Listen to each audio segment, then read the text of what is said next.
मानघर येथील श्री स्वामी समर्थ मठ येथे गुरुपौर्णिमा उत्साहात साजरी। गुरुपौर्णिमेनिमित्ताने रविवार दिनांक 21 रोजी उरण शहरसह ग्रामीण भागात असलेल्या श्री स्वामी समर्थ मठामध्ये ठिकठिकाणी गुरुपौर्णिमेनिमित्ताने विविध कार्यक्रम आयोजित करण्यात आले होते।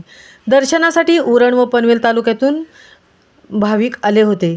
पनवेल तालुक्यातील मानघर येथील श्री स्वामी समर्थ मठ येथे गुरुपौर्णिमा निमित्त विविध कार्यक्रमांचे आयोजन करण्यात आले होते। मोठ्या उत्साहात गुरुपौर्णिमा साजरी करण्यात आली।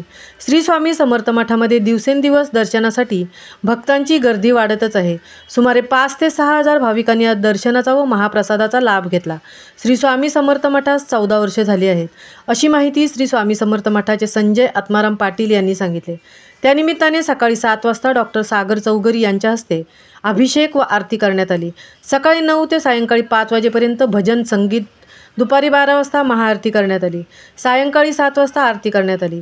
भक्तांसाठी दुपारी 12 ते रात्र 11 वाजेपर्यंत अखंड भंडारा ठेवण्यात आला होता। सायंकाळी 7:30 ते रात्र 10 वाजेपर्यंत भजन संगीत ठेवण्यात आले होते। श्री लक्ष्मी नारायण प्रासादिक भजन मंडळ कोळीकोपर यांच्यासह सुमारे 7 ते 8 भजन मंडळांनी सहभाग घेतला होता।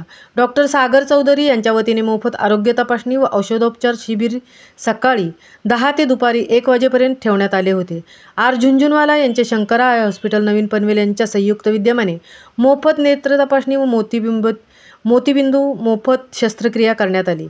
कार्यक्रमात श्री स्वामी समर्थ मठाचे संजय आत्माराम पाटील, श्री स्वामी समर्थ सेवा मंडळ मानघर व मुसार यांचे सहकार्य लाभले। महामुंबईसह दिनेश पवार, मानघर, पनवेल।